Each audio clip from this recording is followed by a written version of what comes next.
So then we had a package of Kenny and Oblada in Japan. You know, I must admit that it does look like our friend Olo Sleepy used to work harder in Japan than he does now. I will admit that. When was this footage from? The 90s? No, this is from like what, 2016, 17, 18? Right before the start of AEW. I mean, it's the years leading up to the start of AEW. Talk about time being hard on a son of a bitch. So this led up to the contract signing, and that's what everybody's been wanting to talk about. That's what the clip went out around on the internet. That's when they jumped the shark for this week. However else you want to lay this out. They're getting Oblada and Twinkle Toes in the ring together to sign the contract for their big dream match showdown at the stadium in Texas. That all of the AEW fans are just, oh my, it's going to be so great. Oh my gosh, it's them, it's them. And for the occasion, Brian, I might add, Tony Schiavone was in the ring as he calls these two out, and at least they were wearing suits of some description. They didn't just come out, Oblada left his fishing outfit home, and Kenny didn't come out in fucking sweatpants. But Schiavone is there with the table in the ring, and it's because one of them is the international champion and the other one's the intercontinental champion or whatever. So now when they have this match, it's going to be for the new AEW Unified Championship, and they got a new belt made for the occasion. The other two belts are only like a year and a half old. Well, plus isn't Okada's belt tied to the Continental Tournament? No, that ended when Kingston lost something to somebody. But then Okada won the next year's tournament. I don't know. Oh. I don't know. Well, nevertheless, now, but with the AEW Unified Champion, what does Moxley have to say about that? He's the goddamn AEW World Champion. How can you have the two of the many secondary belts merged into a belt called the AEW Unified Belt when the fucking world champion doesn't have anything to goddamn say about it? What sense does any of this make? They're just making belts to give guys belts to have matches for belts. Do you think they should unify the Unified Championship and the World Championship once they get it out of the briefcase? At some point. A unified World Championship? Do you think that they're going to find out that Moxley lost the goddamn thing? It got confused somehow and forgot where he left it, and he came up with the briefcase angle just because he didn't want to tell him he lost the belt? It would just be funny if it opened up like, hey, what's all that brown and gray powder? Where's the belt? Where's the belt, Moxley? After all this shit, what'd you do with the belt? I traded it for the dream powder. But so back to Kenny and our friend Oblada, they both signed a contract, and Kenny speaks breathlessly about how great the match is going to be. And then suddenly here comes Don Fallis in the entranceway. And he and Kenny start going back and forth. And even when Don is saying some stuff that could be construed as serious, you can't take it as serious. And again, he's the overt comedy, rather the on-purpose comedy, the comedy you can see through.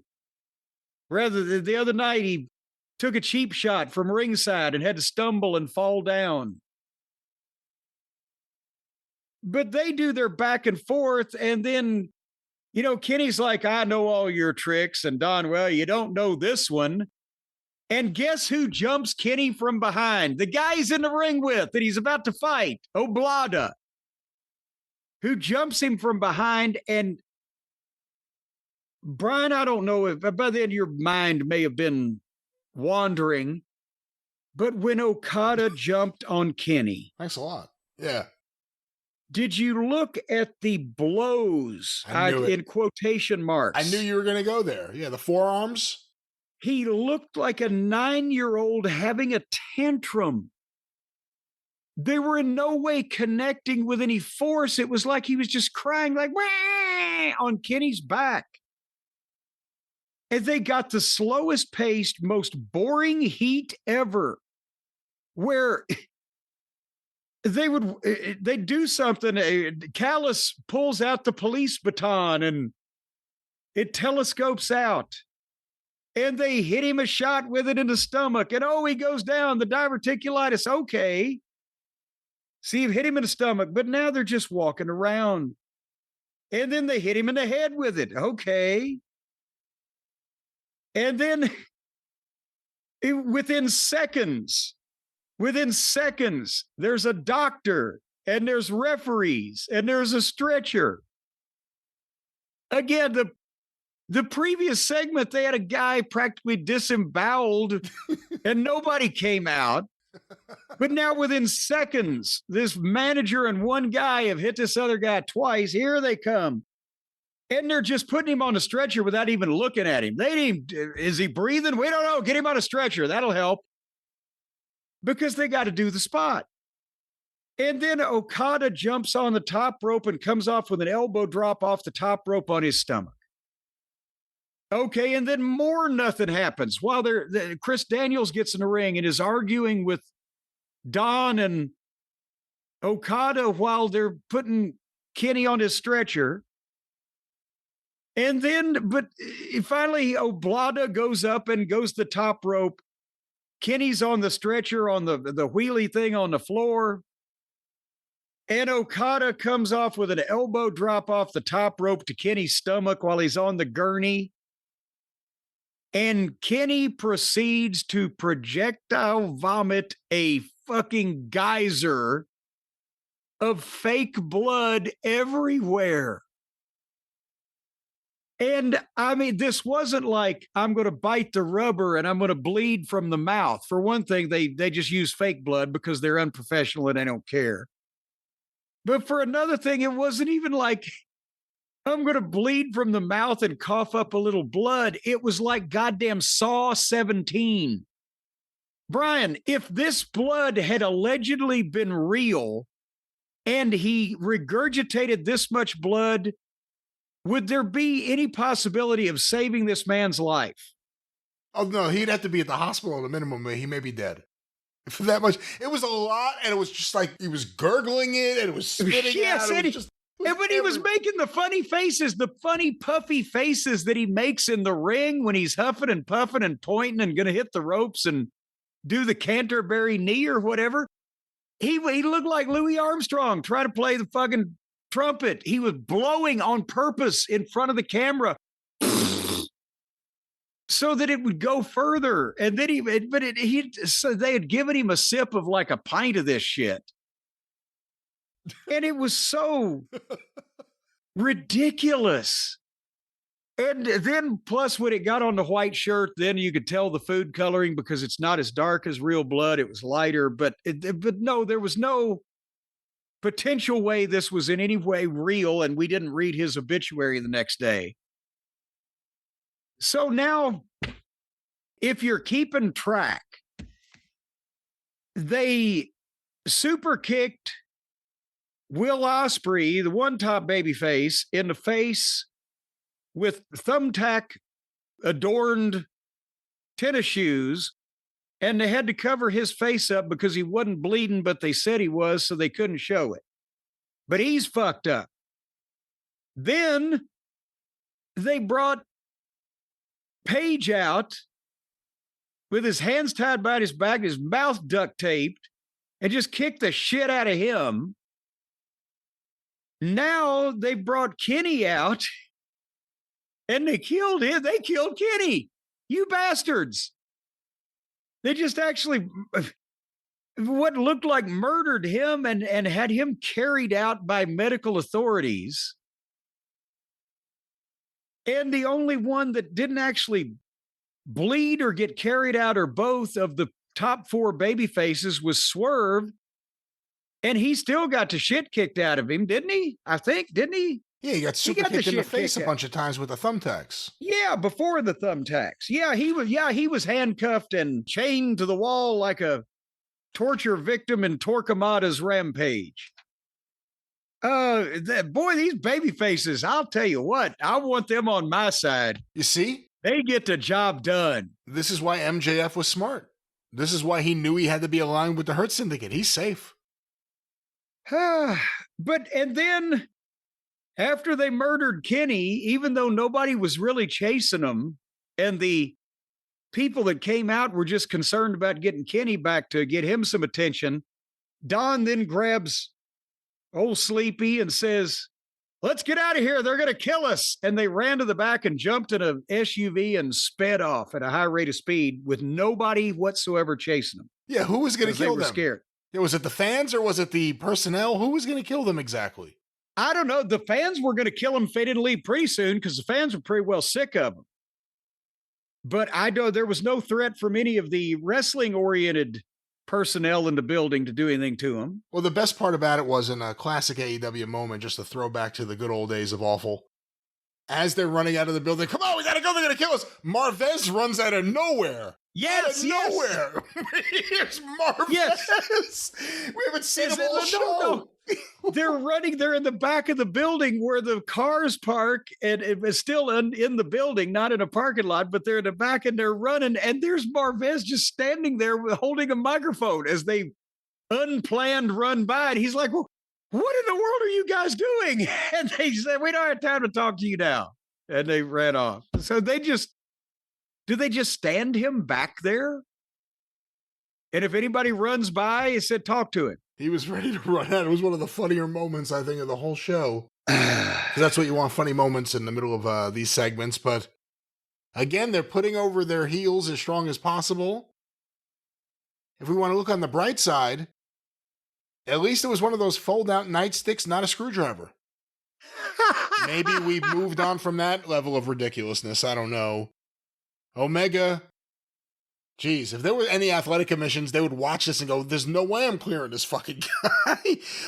We'll see. Again, they put over, how many weeks away are we from All In? That's July 12th, so we're a month away. I mean, it's a lot of TV time.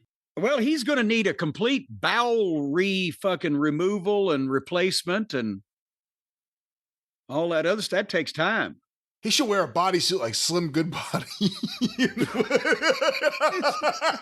Show his organs. He can point to him for the kids on the way out. Now, see, kids, here's where I got my pancreas replaced, and they had to remove the spleen and put it up next to my asshole. Now, that was the official end of Dynamite. It rolled into Collision, but in terms of like that would have been the typical overrun, but that was the end of Dynamite.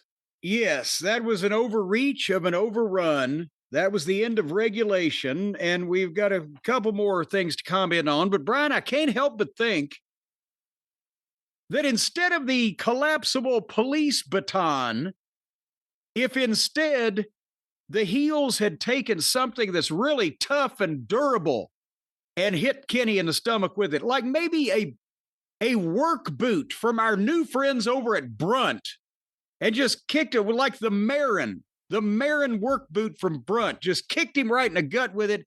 Boy, howdy, he'd have gone down, he'd have never come up, because these boots, they're made to take a licking and keep on ticking. You love your Brunt work boots, don't you? First of all, they're comfortable. Second of all, I feel like they make me taller. So those are two good things to start with. I feel like, oh man, I'm a good 6'2" now. But no, they're great. These are high quality. These are great. Suzanne saw them. She said, "How come you didn't get me anything?" I said, I have a promo code if you want to get yourself something. But these are really great boots. And I've become quickly a big fan of Brunt. Luckily, they sent a hat too. Because now I can advertise how much I like them. This is good stuff. You, and of course, now you're not known for going out and slopping around in the mud and working at the yard. But down south on the plantation here, I've had a lot of trouble with boots, and this is for real. This is legitimate. It's not even a bit here. I had a pair of boots several years ago that I wore them to work out in the yard and a wheelbarrow and fucking dig and goddamn carry shit and brush and whatever.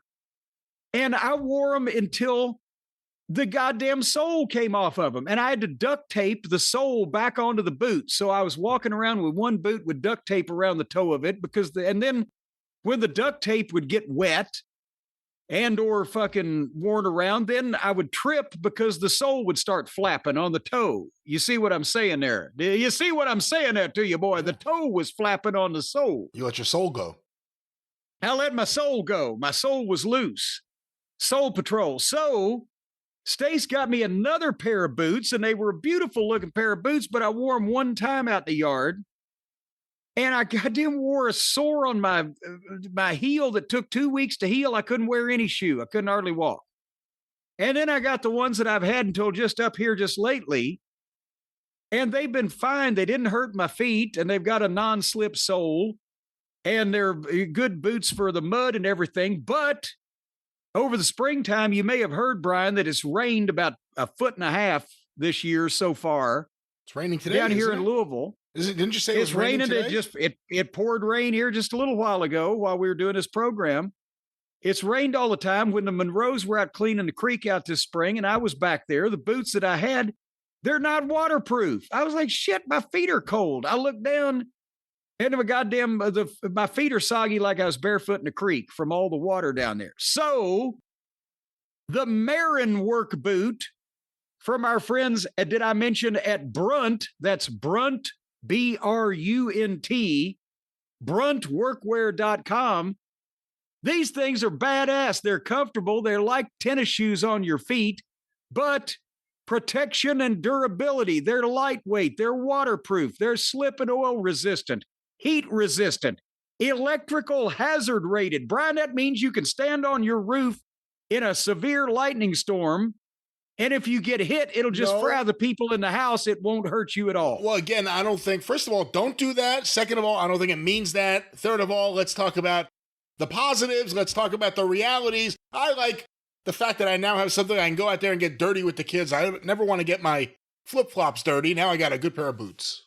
Your flip-flop. Well, you'll lose 4 or 5 toes into some kind of work-related accident from people with shovels Not and anymore. pickaxes and everything. Not anymore. In flip-flops you would, but now you won't. And as a matter of fact, take a pickaxe to one of these son of a guns. Take the boot. No. Take the boot and put it on your neighbor's head and then try to hit them in the head with a pickaxe and see whether that boot stops it or not. How about this? Let's make it something gentle, something that can't offend. Load your boot like the grappler. That's a good test. There you go. That's a test. Tap the toe of the boot on the ground and then kick your neighbor in the head with it. And if he goes into a coma, you'll know. No, again, no violence. No violence. No violence on this wrestling show, sir. No violence on this wrestling show. Well, I'll tell you what, from oily workshop floors to muddy farm fields and everywhere in between, the Marin 6-inch soft toe is built for workers across a variety of trades. But Brunt, folks, our new friends, and they're good friends. They're good, especially on a Ritz cracker. They're not just about work boots. They offer a full range of high-performance gear built for tough jobs, heavy-duty work pants to weather-resistant jackets. They design durable, reliable workwear to keep you protected and productive, or protective and productive. But you ain't going to get your feet hurt when you're out there working in these boots. No. And they have reinvented comfort for the hardest workers out there. Again, the hats, the clothes, they have doilies for all occasions. Well, and right now, I don't know about that, but yes, right now. You can, when you're working out at the job site and you're pumping out a septic tank, right next to the septic tank, you set one of these doilies down, you put your afternoon tea on it, and you can't live like a savage. For a limited time, folks, we don't know how long this is going to last. If I were you, I'd act quickly. Some good things go away after a period of time. But right now, you're going to get $10 off at Brunt by using the code JCE at checkout. Just go to Brunt. Again, BRUNT. They're going to bear the brunt of it. BruntWorkwear.com. Use the code JCE. $10 off. They let you try all their products on the job. And after you purchase, they're going to ask you where you heard about them. Please support our show and tell them we sent you there. But they're great boots, great hats. The bulletproof vests are good for any wrestling manager, but you can join over 500,000 other satisfied customers with comfortable, non-injured feet by going to bruntworkwear.com. Use the code JCE. You're going to be saving $10 on the best old boots that you're ever going to kick somebody's ass in. No, they have another pair I actually want to get too. These are great. These are tremendous. Brunt. Don't Brunt. Use Brunt. And waterproof. Yeah. And mud.